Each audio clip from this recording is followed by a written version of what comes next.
The Superscope Storyteller presents Alice in Wonderland. The Mad Hatter's Tea Party.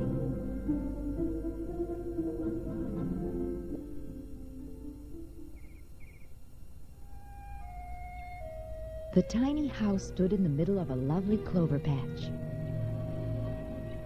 The morning dew seemed to radiate the sun's rays, as though the small structure had been surrounded by thousands of diamonds. Before approaching the little dwelling place, Alice stopped to ponder over all that had happened to her. It was only yesterday that she'd accidentally entered this strange land, after chasing a white rabbit into a large rabbit hole and falling down a deep well. She had been following the rabbit up until a short time ago, when he'd managed to slip away from her. Alice took a step toward the miniature home and hesitated. I might frighten whoever lives here if they see how big I am. I will have to become smaller. In her hands, Alice held 2 pieces of magic mushroom she'd discovered earlier. She found that if she ate from the left-hand portion, she would grow taller, and from the right, she'd grow smaller. Alice began to nibble from the right-hand portion, and in no time at all, she shrank to a height of 9 inches. As she approached the house, she noticed the most extraordinary noise coming from within. The constant howling and sneezing was so great that it rattled the windows. Every so often, Alice heard a loud crash, as if a dish had been broken. But this only seemed to increase her curiosity. Alice opened the door and walked inside. The entrance led right into a kitchen. The Duchess sat in the middle holding a baby. A cook was in the corner stirring a large cauldron filled with soup. She stopped quite frequently to pepper it, and the smell was in the air so heavily that it caused the Duchess and baby to sneeze. Even Alice could not help herself. The only 2 creatures who did not sneeze were the cook and a large cat, which was sitting on the hearth of the oven, grinning from ear to ear. Alice was puzzled at this, and timidly spoke to the Duchess. If you wouldn't mind, could you please tell me why your cat grins like that? It's a Cheshire cat, and that's why. I didn't realize that cats could grin. All cats can grin, little girl, and most of them do. I don't know of any that do. You don't know much, and that's a fact. Alice didn't appreciate the last remark and decided to change the subject. But before she could say anything, the cook removed the soup from the fire and at once began throwing everything within reach at the Duchess. The Duchess was showered by an assortment of saucepans, plates, and dishes. Alice became alarmed at the attack and protested as loudly as she could. Oh, please, mind what you are doing. You're liable to hurt somebody. The cook did not respond, but kept throwing whatever she could get her hands on. Finally, it was the Duchess who spoke to Alice. If everyone minded their own business, the world would go round a lot faster. Suddenly, the Duchess flung the baby at Alice. Here, you may feed it if you like. I've got to get ready to play croquet with the Queen. She dipped a bottle into the pot of soup and handed it to Alice.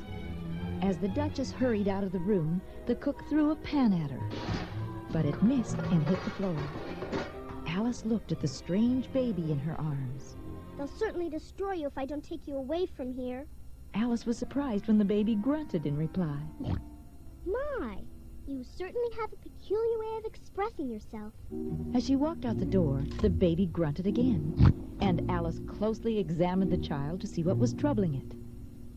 She noticed that the baby's nose looked more like a snout than a real nose, and that its eyes were getting extremely small. The creature grunted again, and Alice was concerned.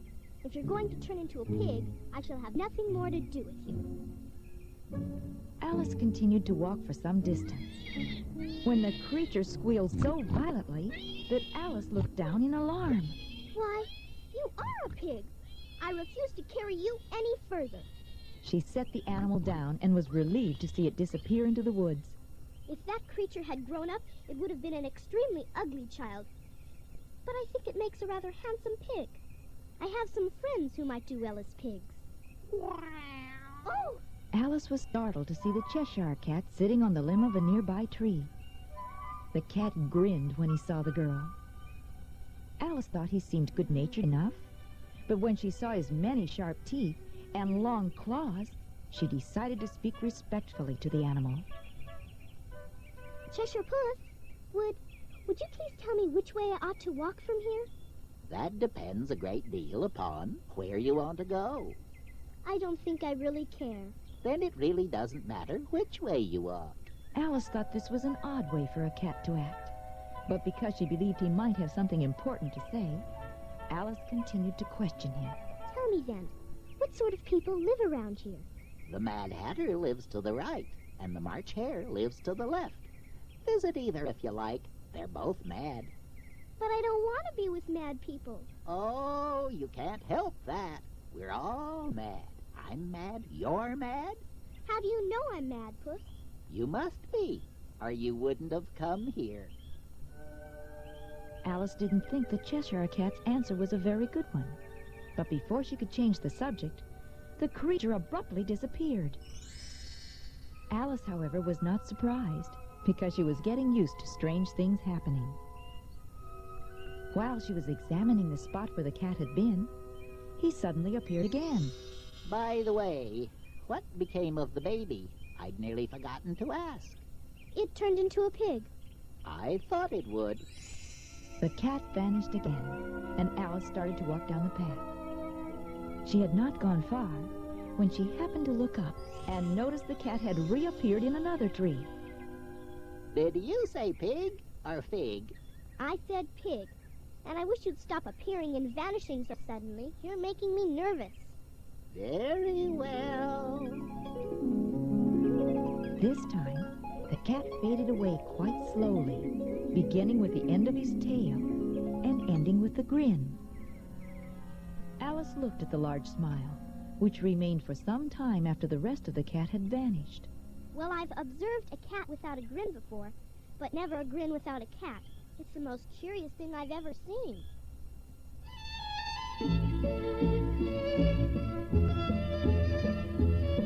Alice continued on the trail and soon came to the March Hare's house.